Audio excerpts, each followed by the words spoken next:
Bismillahirrahmanirrahim. Assalamualaikum warahmatullahi wabarakatuh. Innal hamdalillah nahmaduhu wa nasta'inuhu wa nastaghfiruh wa natubu ilaihi wa na'udzu billahi min shururi anfusina wa sayyiati a'malina. Man yahdihillah fala mudhillalah wa man yudlil fala hadiyalah. Wa asyhadu an la ilaha illallah wahdahu la syarika lah wa asyhadu anna Muhammadan abduhu wa rasuluh. Ya ayyuhalladzina amanu taqullaha haqqa tuqatih wa la tamutunna illa wa antum muslimun. Ya ayyuhan nasu taqu rabbakumul ladzi khalaqakum min nafsin wahidah khalaqa minha zawjaha wa batha minhuma rijalan katsiran wa nisaa'a wattaqullaha alladzi tasaaluna bihi wal arham innallaha kana 'alaikum raqiba. Ya ayyuhalladzina amanu taqullaha wa qulu qawlan sadida yuslih lakum a'malakum wa yaghfir lakum dhunubakum wa may yuti'illaha wa rasulahu faqad faza fawzan 'azima. Amma ba'd, fa inna asdaqal hadits kitabullah wa khairal hadyi hadyu Muhammadin sallallahu alaihi wasallam wa syarrul umur muhdatsatuha wa kullu muhdatsatin bid'atun wa kullu bid'atin dhalalatun wa kullu dhalalatin finnar. Ma'asyiral muslimin wal muslimat rahimani wa rahimakumullah. Mari kita memperbanyak amal saleh di bulan haram, bulan Zulqa'dah, bulan Zulhijjah. Bulan Al-Muharram adalah 3 di antara 4 bulan yang Allah Subhanahu wa taala agungkan, yang Allah sucikan. Maka jangan lewatkan kesempatan emas ini. Di antara amal soleh yang kita kerjakan, rajinlah dalam menuntut ilmu. Nah, menuntut ilmu adalah fardu. Thalabul ilmi fardhatun ala kulli muslim. Menuntut ilmu adalah wajib hukumnya bagi setiap muslim. Orang akan berubah ketika dia menuntut ilmu. Karena ilmu akan menjaga seseorang. Beda dengan harta. Orang itu sibuk untuk menjaga hartanya. Di antara faidah ilmu. Kemudian Allah Subhanahu wa taala akan mengangkat derajat orang-orang yang senantiasa menuntut ilmu. Yarfa'illahu alladhina amanu minkum walladzina utul ilma darajat. Allah Subhanahu wa taala mengangkat derajat orang-orang yang beriman dan berilmu di antara kalian bandingkan dengan yang lainnya. Oleh karenanya mari kita senantiasa rajin untuk hadir ke majelis ilmu. Tidak hanya mendengarkan ilmu dari media sosial. Berbeda fadilahnya sebuah kajian di masjid yang dihadiri oleh 2 orang tok dengan kajian yang mungkin kita dapatkan di media sosial yang dilihat oleh 2 juta orang. Perkataan salah satu masyayikh ngajar di Masjid Nabawi. Beda tentang keistimewaan orang yang datang ke dalam majelis ini. Baik, dalam majelis kita akan mempelajari fiqhul manhaji, yang pada kesempatan ini kita masuk ke bab baru, yaitu bab kitabuz zakah. Berbicara tentang kitabuz zakah, kitab tentang zakat. Zakat ini banyak sekali tersebut di dalam Al-Quran. Banyak sekali tersebut dalam Al-Quranul Karim. Allah Ta'ala berfirman, wa aqimus salata wa atuz zakah. Allah sebutkan beriringan dengan salat. Allah sebutkan beriringan dengan perintah salat. Dan zakat hukumnya wajib. Zakat hukumnya wajib. Bagaimana kewajiban salat, maka zakat pun hukumnya wajib untuk dikeluarkan. Sama yang harus kita ketahui. Kemudian banyak kaum muslimin senang ketika membahas tentang pembahasan sholat, namun senang ketika membahas pembahasan zakat. Karena pembahasan zakat ini ada sesuatu konsekuensi amal yang wajib kita tunaikan dari harta kita. Tu'khadu min agniyaihim, diambil zakat itu dari orang-orang kaya ila fuqaraihim, kepada diberikan kepada orang-orang. Ini kesempurnaan hukum Islam. Tidak ada agama lain selain agama Islam yang mengatur masalah zakat. Nasrani ada zakat apa tidak? Tidak ada zakat. Yang ada mereka bikin sendiri. Ya, ambil 1/10 dari jamaah yang disebut dengan ke-1/10 yang diikuti oleh berapa firqah menyimpang di agama Islam ini, di daerah kita, di Indonesia ini. Ya, 1/10 tanpa melihat ini sudah sampai nisab atau sudah haul. Tidak ada nisab dan haul. Yang penting diambil 1/10. Islam begitu sempurna, ajarkan kepada kita perkara tentang zakat ini. Perkara tentang zakat sampai nisabnya ditentukan. Kemudian kalau zakat mal, jenis-jenis hartanya ditentukan. Harta apa saja yang dia wajib dizakati.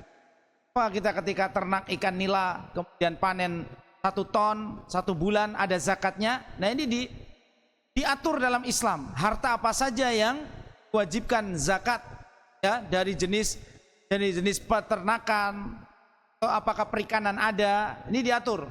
Kemudian dari jenis pertaniannya, ya, apakah nanti perkebunan juga ada, semuanya diatur dalam agama Islam yang nanti kita bahas dalam zakat.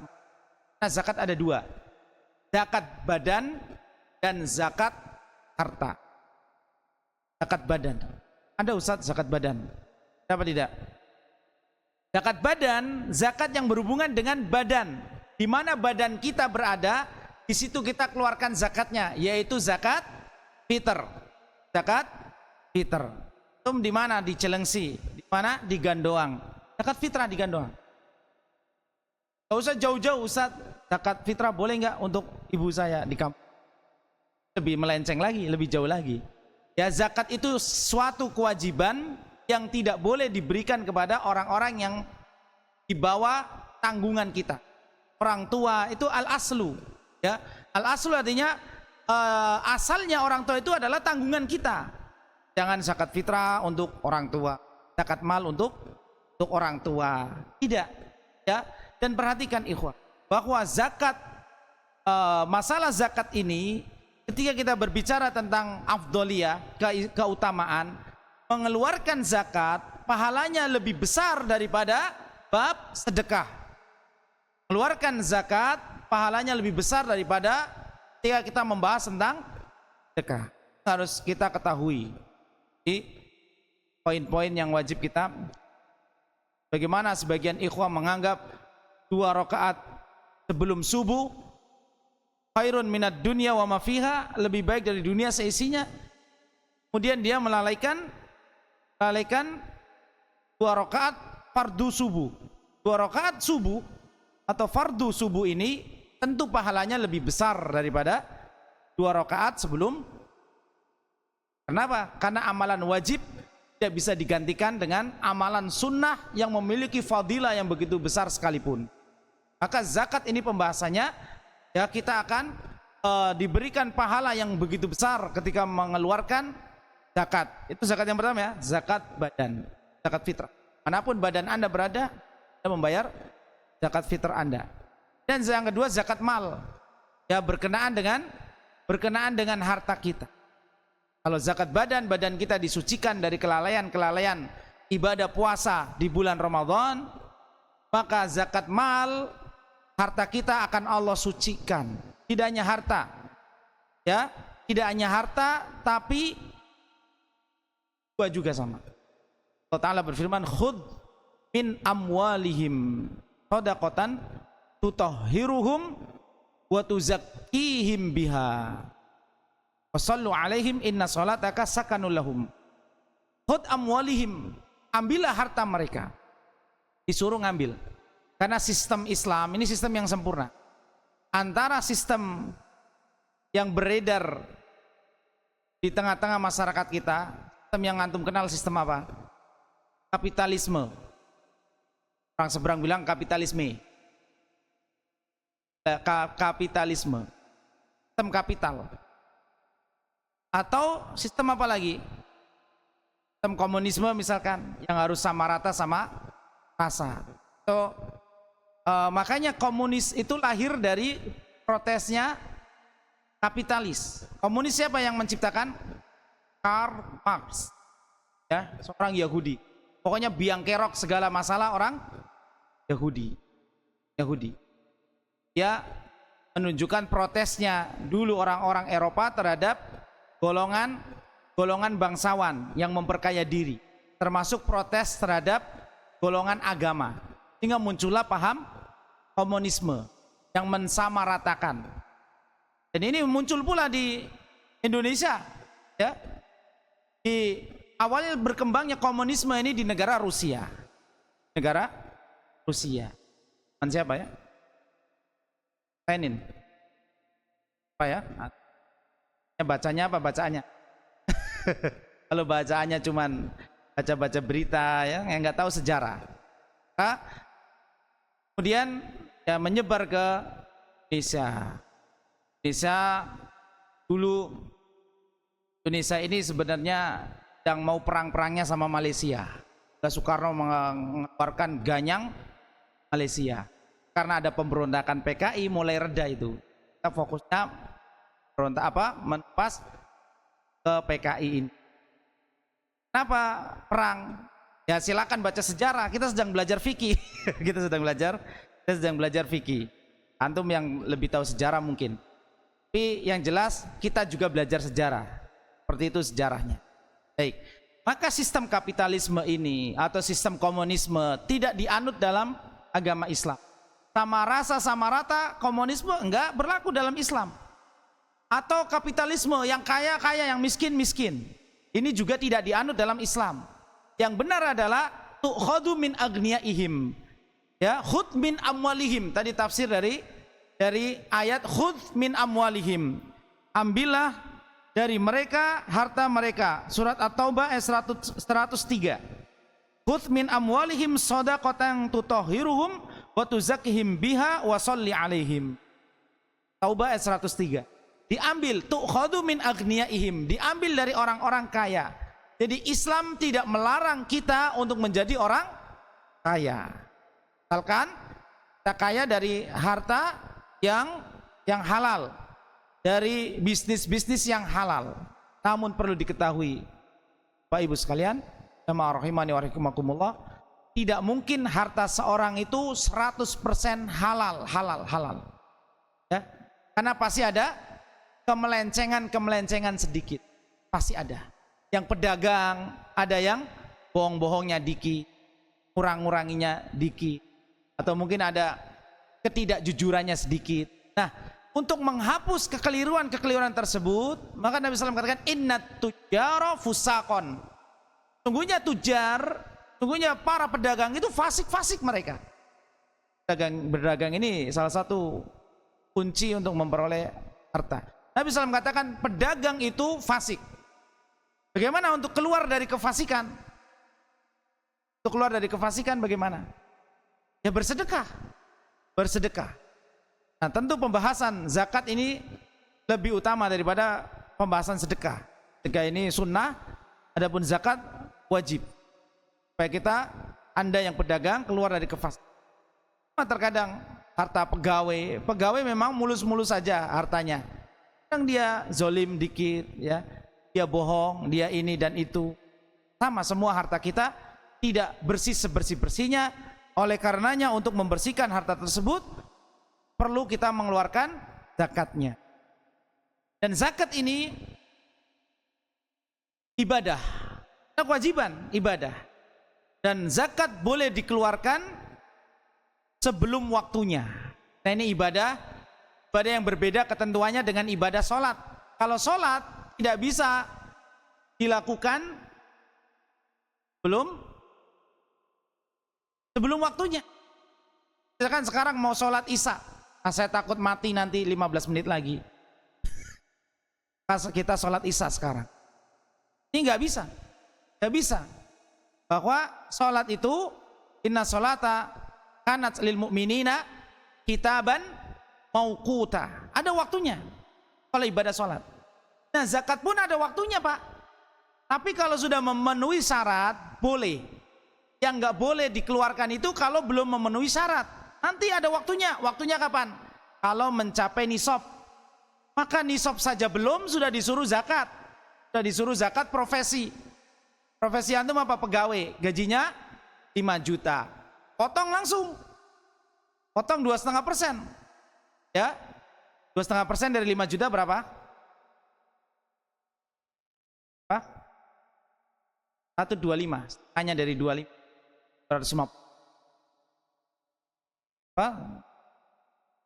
Sudah dipotong 2,5%. Maka ini belum waktunya. Namun kalau sudah sampai waktunya, artinya sudah memenuhi syarat nisab dan haulnya juga sudah sampai, maka boleh zakat ini dikeluarkan di depan walaupun belum sampai haul. Ya, kalau nisabnya sudah sampai dalam bab zakat. Nabi SAW pernah menyuruh orang-orang kaya di masa Nabi SAW untuk mengeluarkan zakat karena kebutuhan mendesak untuk perang. Dan mendesak untuk perang. Diambil yang kira-kira seorang saudagar yang hartanya stabil, perdagangannya stabil, maka Nabi menyuruh mengeluarkannya 2 tahun atau 3 tahun sekaligus. Keluarkan 2 tahun sekaligus untuk membiayai jihad fisabilillah. Membiayai peperangan atau karena sedang ada di kota Madinah. Kota Madinah itu miskin, Pak. Miskin sekali. Dari Nabi SAW datang sampai 7 tahun berturut-turut, Nabi SAW itu miskin. Dan kebanyakan para sahabat miskin, memang ekonomi sedang sulit-sulit. Dan Nabi SAW tidak membangun daulah Islamiyah itu dengan hutang. Tidak membangun negaranya dengan hutang, apalagi hutang riba. Alhamdulillah, negara yang hutangnya abrek-abrek, apalagi hutang riba, bayar bunganya saja sudah besar. Yang tanggung jawab siapa? Yang kena dosa rakyatnya apa? Pejabatnya yang tanda tangan. Yang tanda tangan hutang yang kena dosa. Masa kita lagi lagi payah-payah mencari nafkah sendiri kena hutang negara? Enggak. Yang dosa yang tanda tangan, yang menjadi pengambil kebijakan. Ya, tadi jadi pejabat. Emangnya enak jadi pejabat? Kelihatannya saja enak. Kelihatannya saja enak. Ya. Kelak di akhirat mungkin yang paling banyak menyesal mereka. Mereka paling banyak menyesal. Terkunci dalam sistem yang mengharuskan dia bermaksiat misalkan, atau terjebak dengan fitnah atau merasa sombong karena punya jabatan. Hati-hati. Maka Nabi SAW tahun pertama, Pak, susah, sulit sekali. Bahkan dalam rumah tangga Nabi SAW 2 bulan tidak ada asap di dapur rumah tangga beliau. Dan di akhir hayat beliau pun sama. Di akhir hayat beliau menggadaikan baju zirah, baju perang beliau untuk dapatkan gandum istri-istri beliau karena nafkah wajib. Baik. Di tahun 7 Hijriah barulah kota Madinah mendapatkan kebaikan-kebaikan dari fa'i atau harta rampasan yang Allah Subhanahu wa taala janjikan tanpa peperangan, yaitu saat benteng Khaybar ditaklukkan. Saat benteng Khaybar ditaklukkan, baru hasil dari bumi Khaybar itu dibawa setengahnya ke kota Madinah, karena Nabi SAW mempekerjakan orang-orang Yahudi Khaybar untuk tetap menanam korma dan berladang di sana, kemudian dibagi hasilnya. Yang setengahnya pergi ke kota Madinah. Itu baru terjadi tahun yang surplus pangan Hijriah. Sebelum-sebelumnya di tahun 5 Hijriah saja kemarin saat terjadi perang Khandaq, para sahabat makan gandum yang sudah tengik. Para sahabat sampai makan gandum yang sudah tengik dan mereka banyak kelaparan. 5 Hijriah. Baru 7 Hijriah Khaybar ditaklukkan, Allah berjanji akan memenangkan perang Khaybar ya untuk kaum muslimin, kemudian mendapatkan harta yang banyak dari ghanimah tersebut atau dari fa'i. Karena Khaybar ditaklukkan ada yang dengan perang benteng 1, 2, 3, di benteng pertama dan tengah, dan ada yang dengan perjanjian, benteng yang terakhir. Ada 8 benteng Khaybar ini, Pak. Yahudi pengecut semua. Mereka berperang di balik benteng-benteng. Ya, illa mi warai judur. Mereka hanya berperang maunya dari warai judur, dari belakang tembok, belakang benteng mereka. Seperti kaum muslimin, berperang dengan gagah berani. Ini yang harus kita miliki juga, sikap suja'ah, keberanian. Dan minimal kita berani mengatakan yang hak itu hak, dan jangan diam ketika ada kebatilan. Ya, sesuai dengan kemampuan kita. Man ra'a minkum mungkaron diubah. Kalau tidak bisa dengan kekuatan, karena kita bukan pejabat, dengan lisan kita. Kalau tidak bisa dengan lisan, kita ingkari dengan hati kita. Kita mengingkari kemungkaran, punya sikap ja'ah, keberanian. Baik, balik ke bab zakat ini. Balik ke bab zakat, ini boleh dikeluarkan ya kalau sudah sampai nisab, tapi sudah sampai nisab untuk apa namanya? Untuk sebuah maslahat, sebuah maslahat.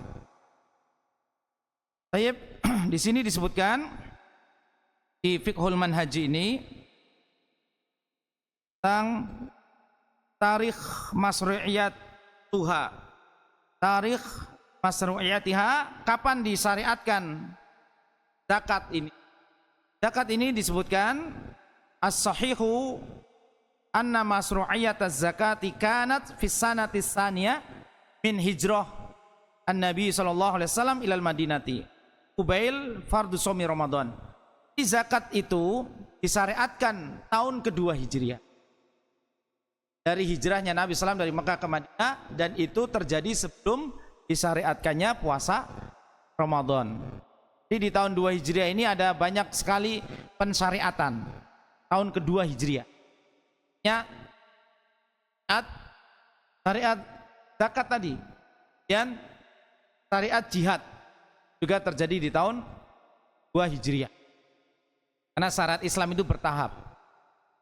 Syariat Islam bertahap. Imam Al-Muqrizi rahimahullah menyebutkan tahapan pertama, 10 tahun pertama adalah tahapan tauhid, terjadi di Mekah. Ya. Jadi tidak ada ibadah kecuali ibadah tauhid, itu yang wajib. Kemudian yang kedua, tahun 10, 11 atau sampai 13 itu baru terjadinya Isra Mi'raj, dan disitulah diwajibkan zakat. Diwajibkan sholat.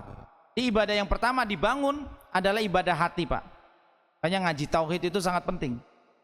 Ngaji kitab tauhid, selesai, ulang lagi, roja lagi, bentar lagi kitab tauhid.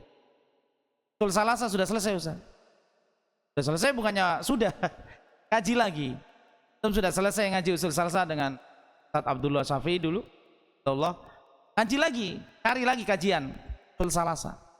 Diulang lagi pelajaran tauhid.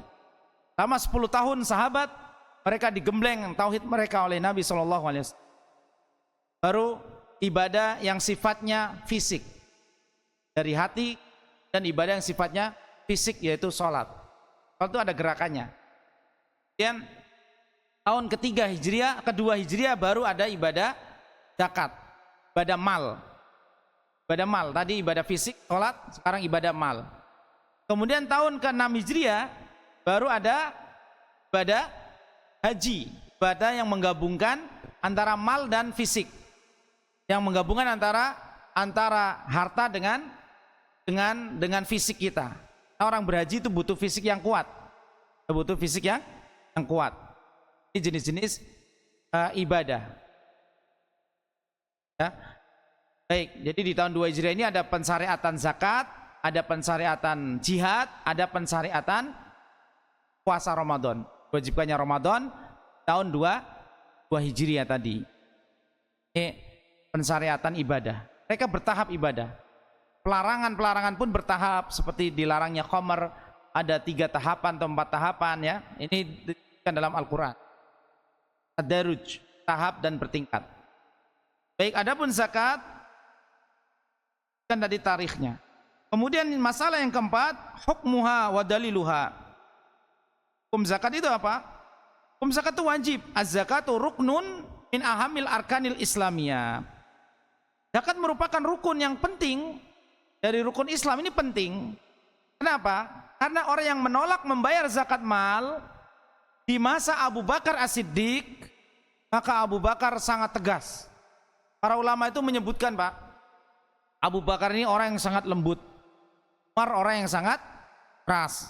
Tapi ketika mereka jadi khalifah, Allah perbaiki dua manusia terbaik ini. Abu Bakar yang sangat lembut, Allah perbaiki dengan ketegasannya untuk menetapkan, aku akan memerangi orang yang memisahkan antara sholat dengan zakat. Aku akan pisahkan kepala di atas pundak mereka. Tegas sekali Abu Bakar. Sampai di mereka, Abu Bakar As-Siddiq debat dengan Umar bin Khattab. Abu Bakar As-Siddiq debat dengan Umar bin Khattab radhiyallahu anhu. Tunggu dulu wahai Abu Bakar, kamu akan melakukan sesuatu yang Nabi SAW begini-begini. Kenapa? Karena ternyata ada hadis yang belum sampai kepada Abu Bakar dan ada hadis yang belum sampai kepada Umar. Justru nanti yang ngasih tahu putranya Umar, yaitu Abdullah bin Umar. Abdullah bin Umar baru ngasih tahu, wahai ayah, wahai Amir, wahai Khalifatul Rasulillah, ini ada hadis dari Rasulullah SAW tentang orang yang memisahkan antara zakat dengan sholat, atau orang yang tidak mau membayar zakat. Ternyata hadis demikian, Pak. Ada yang sampai ke jalur, ya, ada yang tidak sampai kepada sahabat, ada yang sampai kepada sahabat yang lain. Baik, maka itulah ketegasan Abu Bakar As-Siddiq. Kalau Umar yang keras, ketika menjadi khalifah, hatinya menjadi lembut. Dia menjadi lebih lembut. Ya, dia memikul sendiri makanan untuk diberikan kepada fakir miskin. Ya. Maka itu perbaikan untuk dua manusia terbaik, ya, yang orang-orang Syiah melaknat mereka berdua. Jadi yang terlaknat orang Syiah sebenarnya, yang melaknat Abu Bakar dan Umar. La'natullah alaihim, orang-orang Rafidhah. Orang-orang Rafidhah ini terlaknat.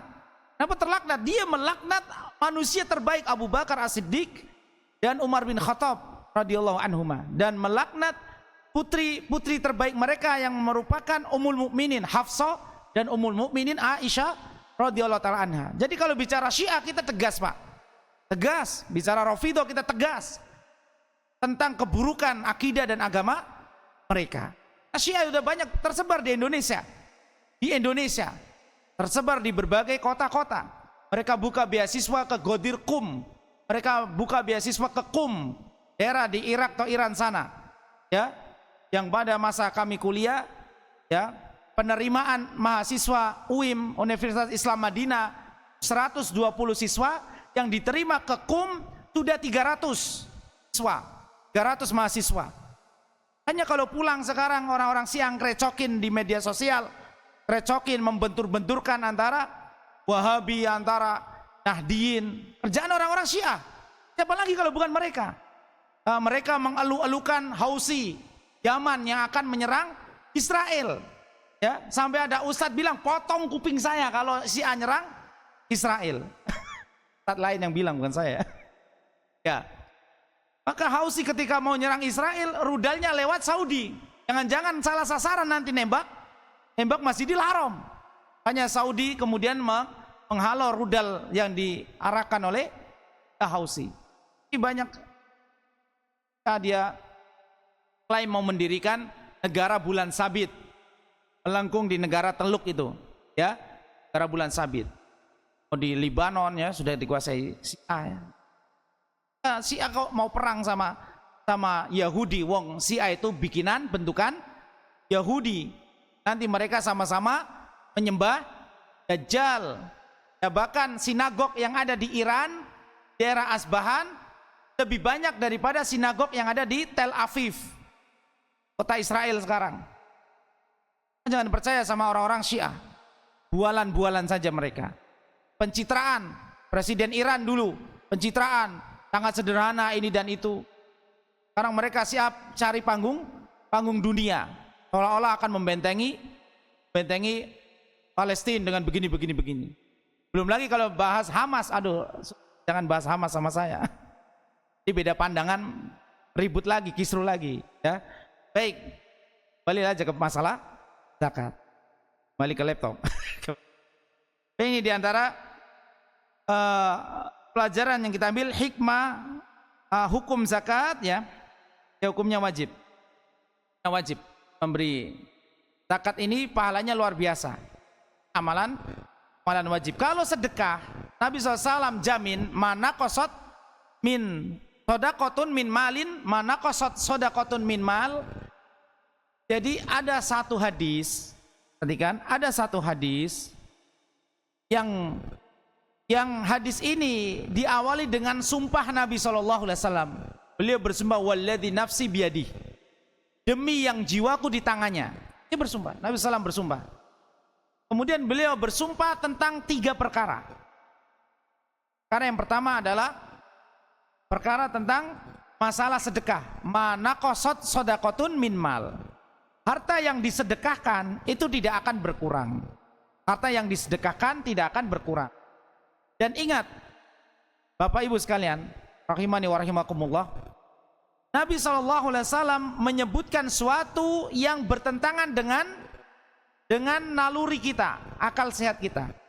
Secara akal, sedekah yang dikeluarkan berkurang dia secara jumlah kuantitinya. Tapi secara maknawi dan ini sudah menjadi sebuah kepastian dan keniscayaan, secara otomatis orang yang bersedekah hartanya akan semakin bertambah. Bahkan para ulama mengatakan maupun itu orang kafir. Orang kafir kalau dia sedekah, tapi syaratnya sedekahnya yang benar. Orang kafir sedekahnya ke Palestina, benar itu. Tapi kalau orang kafir mendukung Israel, ya nggak benar, ya nggak benar. Kalau tulisan di FB udah di-branded saya dari tadi ngomongin Israel. Makanya kalau nulis Israel biasanya IS, kemudian R4 ya, IL ya, biar nggak Israel banget ya. Baik ya. Memang Bani Israel musuh kita kok, kenapa?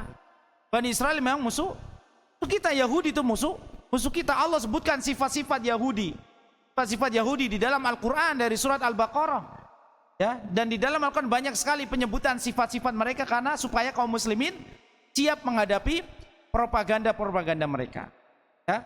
Baik, mana kasat sodakotun min mal, ini sedekah sunnah. Bagaimana dengan zakat yang wajib? Bagaimana dengan zakat yang wajib? Maka zakat yang wajib, mengeluarkan zakat tersebut pahalanya lebih besar daripada sedekah tatawu, sedekah yang sunnah tadi. Dan tentu Allah akan jamin ya, tidak akan miskin orang yang suka bersedekah. Tidak akan miskin orang yang suka bersedekah. Justru orang yang hartanya akan habis adalah orang-orang kaya yang pelit. Orang-orang kaya yang pelit, maka hartanya akan habis dia. Seolah-olah sekarang dia punya harta banyak, tapi suatu saat nanti Allah Subhanahu wa taala akan hilangkan hartanya.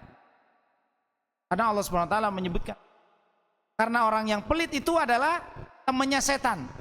Orang yang pelit temannya setan. Asyaitonu ya'idukumul faqra. Setan itu membisikkan di telinga kalian kefakiran, ya. Jangan infak, kamu mau beli ini, belum beli ini, mau buat kepentingan ini, kepentingan itu. Jangan infak dulu. Ternyata orang yang rajin infak sudah beli apa yang dia sudah beli berbagai macam apa yang dia inginkan. Ini contoh ya dari kebaikan atau faidah daripada zakat ataupun sedekah. Jadi setiap amalan wajib, Pak, setiap amalan wajib itu ada pendukungnya, yaitu amalan sunnah. Amalan wajib apa? Zakat mal. Amalan sunnahnya sedekah. Amalan sunnahnya ini adalah sedekah. Kenapa? Karena ada orang yang membayar zakat, dia masih pikir-pikir, seolah-olah membayar zakat itu melepaskan beban. Bagi orang yang pelit, membayar zakat mal itu seolah-olah melepaskan beban yang begitu. Padahal membayar zakat ini pahalanya besar sekali karena ibadah wajib. Sampai ada yang bertanya, Ustadz, boleh nggak saya kasih zakat mal saya ke orang tua, ke kakak saudara, ya? Atau ke siapa ya yang menjadi tanggungan? Tidak boleh. Keluarkan kepada fakir miskin. 8 golongan yang disebutkan dalam surat Taubah tersebut. Ya, keluarkan kepada mereka tentang zakat mal. Baik, barakallahu fikum, sudah masuk waktu Isya. Kita akan azan Isya terlebih dahulu. Assalamualaikum warahmatullahi wabarakatuh.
Kita lanjutkan sampai waktu iqamah ya, sampai waktu iqamah.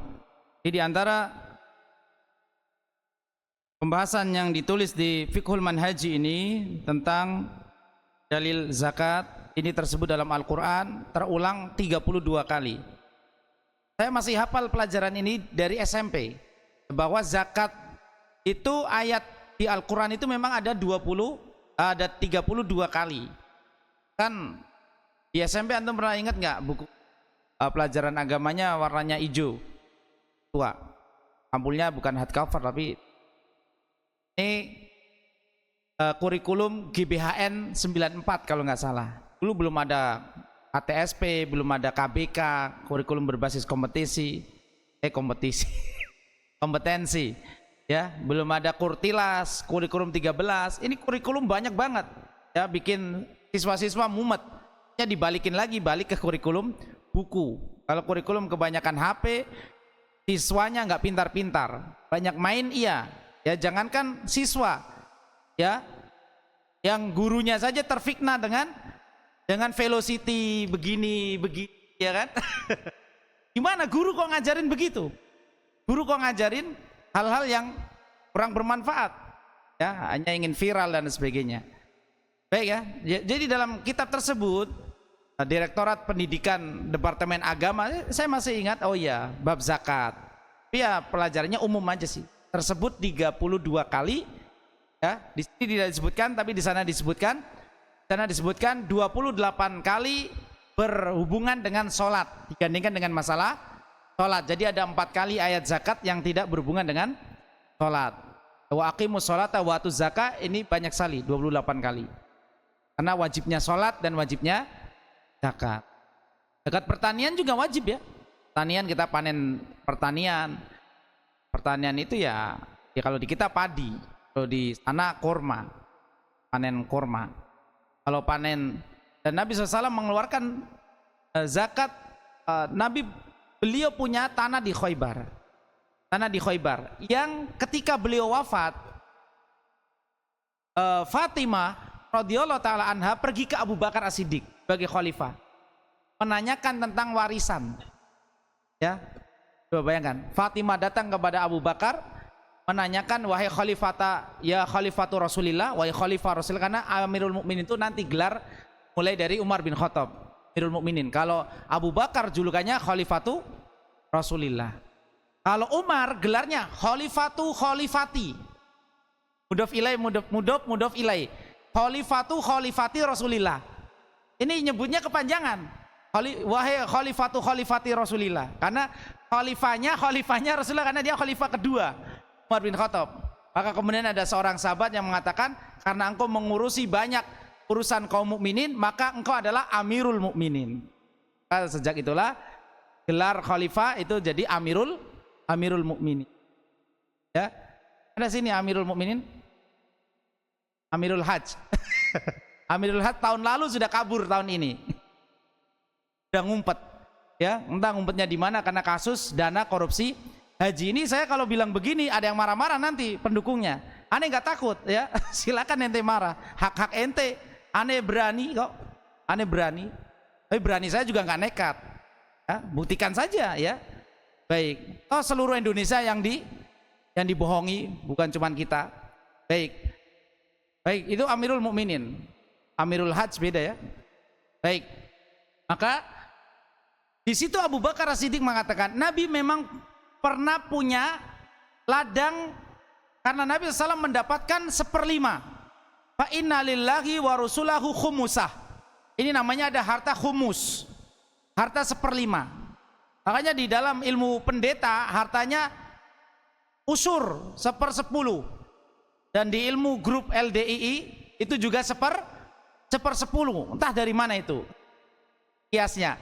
Tapi harta rampasan perang itu khumusahu, dalam surat At-Taubah atau surat Al-Anfal diatur 1/5-nya untuk Rasul, ya, 1/5-nya untuk Rasul. Maka Nabi SAW memiliki kebun di sana yang Nabi manfaatkan hasilnya. Tapi ketika beliau wafat, kebun tersebut kemudian diperuntukkan untuk Ibnu Sabil, untuk orang-orang yang memerlukan apa? harta tersebut. Sehingga ketika Fatimah tanya, wahai Khalifatul Rasulillah, saya punya warisan apa tidak? Karena yang masih ada dari putra dan putri Nabi adalah Fatimah saja. Yang nanti Fatimah saking cintanya sama Rasulullah sakit dia, Pak. Fatimah radhiyallahu taala anha sakit 6 bulan, beliau sakit sampai 6 bulan itu kemudian beliau wafat menyusul ayahnya Nabi SAW. Hanya kalau Nabi bisa hadir di majlis, Nabi akan datang ke Fatimah, wahai putriku tercinta, kenapa kamu sedih? Ayah datang di sini ya, menemani dirimu ya. Tapi ada orang-orang sufi yang mereka menganggap Nabi hadir ketika mereka sedang melakukan acara testimoni, kasih pasir ada jejak kaki. Ya, orang kalau dia ziarah kubur Nabi, dia nggak berani macam-macam. Ya kadang ada yang berani macam-macam, dia dari jauh udah diusir askar sama polisi Hizbah. Ini ada ulama-ulama Hizbah tugaskan untuk meluruskan pemahaman-pemahaman yang tidak benar ketika berziarah, menziarahi makam Nabi SAW. Gak ada yang bilang lagi ada Nabi keluar cium lutut seseorang, gak ada. Sekarang ziarah itu ketat, Pak. Jadi ziarah kalau sudah sampai depan makam Nabi SAW dibagi 2. Satu bisa mendekat ke makam Nabi langsung lihat, satunya diarahkan ke belakang. Itu terserah askar mau pilih siapa. Kira-kira yang gak meyakinkan dibuang ke belakang, kamu baris belakang. Yang orangnya jujur meyakinkan kira-kira disuruh ke depan. Nanti kita uluk salam, assalamualaikum ya Rasulillah, kita bersolawat. Kemudian maju sedikit, assalamualaikum ya Abu Bakrin. Maju sedikit, assalamualaikum ya Umar. Ini cara menziarahi kuburan Nabi SAW dan Abu Bakar dan Umar radhiyallahu anhuma. Baik, maka Fatimah tidak punya warisan. Karena Abu Bakar kemudian berkata, sesungguhnya Nabi tidak mewariskan harta, akan tapi yang diwariskan Nabi adalah ilmu. Ya, Nabi tidak mewariskan dinar dan dirham, tapi Nabi mewariskan ilmu. Siapa yang mengambil warisan ilmu dari Nabi SAW, dia mengambil bagian yang sangat besar. Ulama disebut warasatul anbiya, pewaris para nabi, karena Nabi memang tidak mewariskan harta sama sekali. Ya, baik, barakallahu fiik. Ini tentang dalil wa aqimus shalah wa atuz zakah. Kalau dalil dari hadis juga ada, bunyal Islam ala khamsin, salah satunya wa itaiz zakah.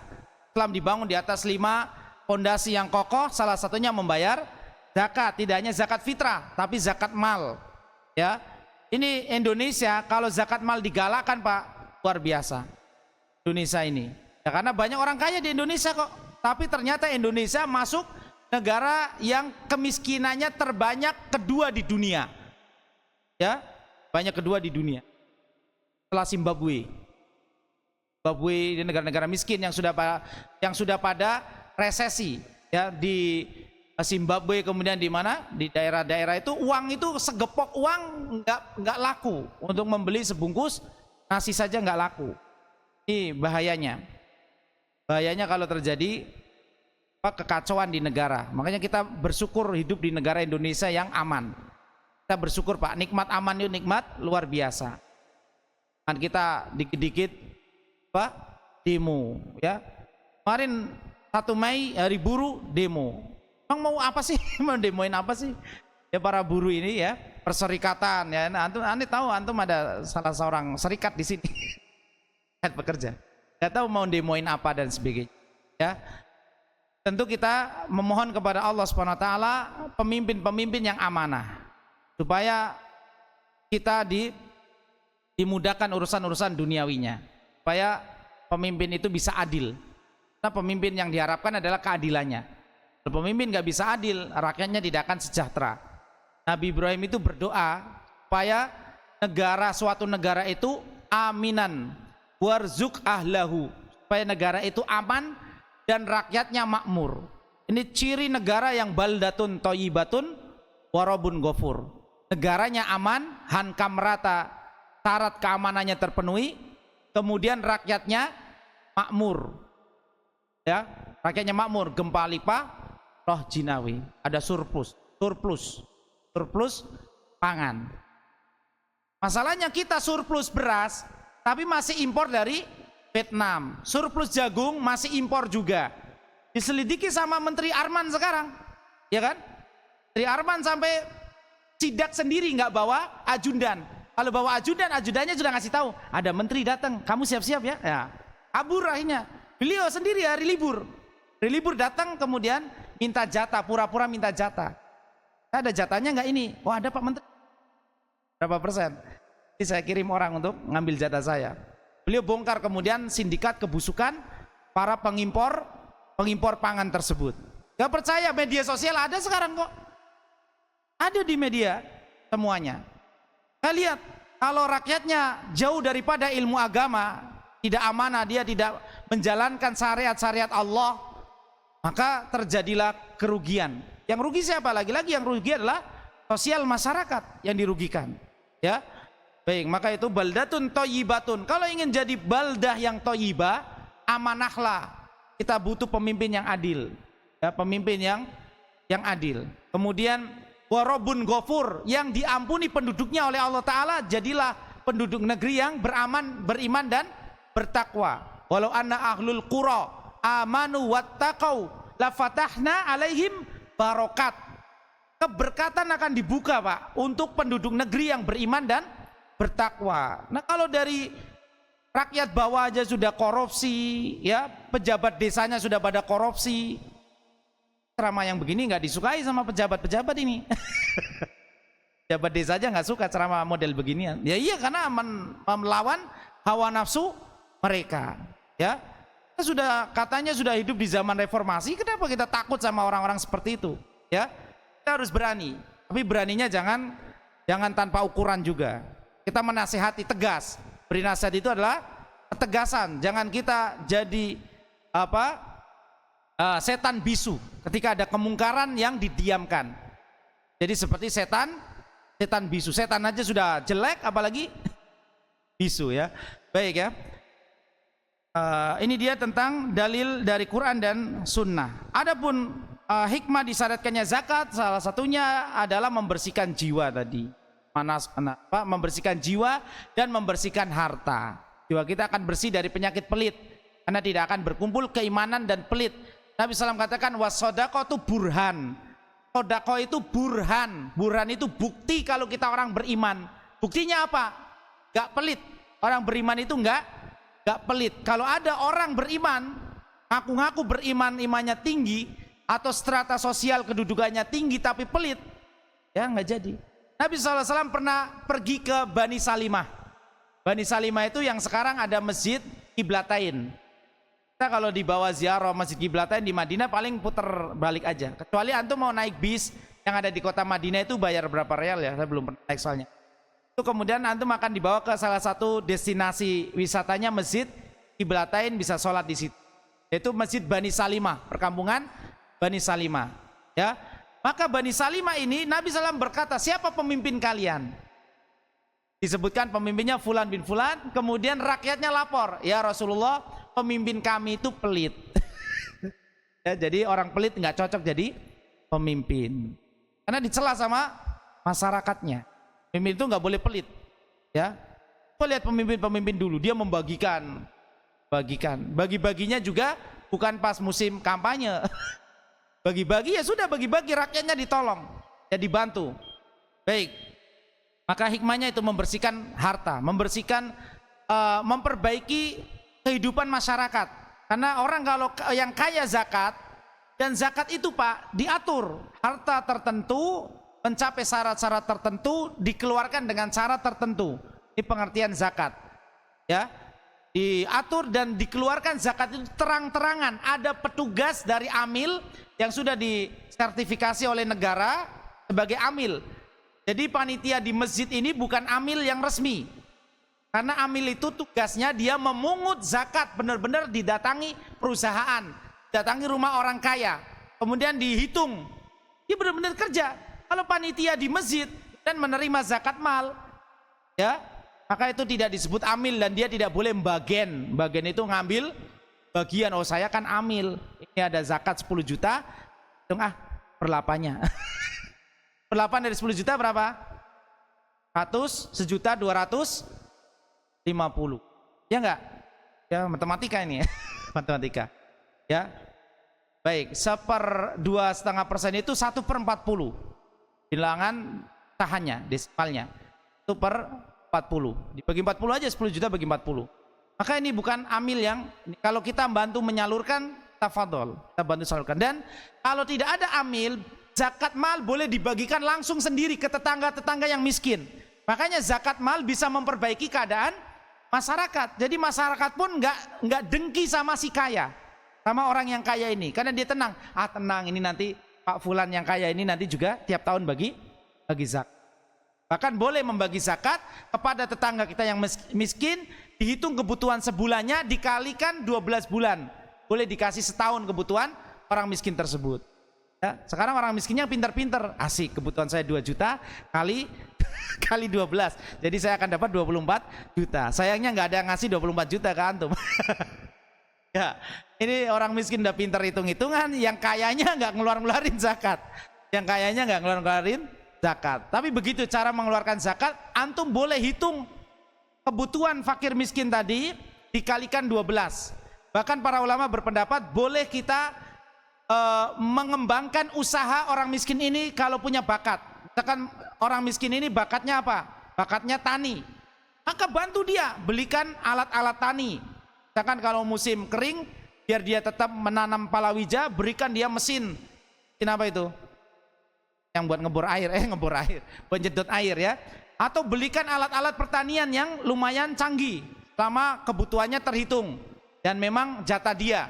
Kalau memang yang miskin ini tukang bekam, belikan alat bekam yang bagus. Kemudian mungkin ya sarankan untuk buka praktek, ini sewa ini uang ini nanti biar berkembang. Boleh yang mengembangkan seperti itu dari zakat mal kita.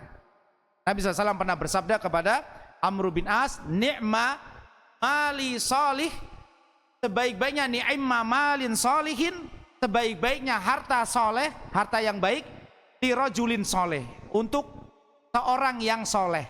Jadi kalau kita soleh kemudian kita kaya, justru bermanfaat untuk orang lain. Jangan jadikan kekayaan, jangan taruh kekayaan di dalam hati, namun taruh kekayaan cukup di tangan saja, ya kita mudah untuk melepasnya. Ya, jadi begini Pak, kalau ada sesuatu pemberian melalui kita, itu kan rezeki Allah hakikatnya. Ya, kita mau ngasih saudara kita atau tetangga kita misalkan, yang lebih dari itu orang tua kita. Ya, nah rezeki akan sampai ke dia.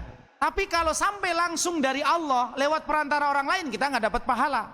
Tapi kalau Allah menjadikan kita sebagai wasilah rezeki itu sampai kepada tetangga kita yang miskin, saudara kita yang miskin, ya, maka kita akan diberi pahala melalui itu. Jadi jangan pelit, untuk mengeluarkan zakat mulai dihitung harta Anda. Bahkan dihitung hutang, kalau dari dulu nggak mengeluarkan zakat padahal sudah sampai nisab, sudah nyampe nisab, bertahun-tahun tidak mengeluarkan zakat, maka terhitung hutang. Ada ulama yang berpendapat demikian. Ya, yang ini mukadimah tentang zakat. Nanti kita akan perinci bab tentang zakat. Ini lagi tema mudah-mudahnya.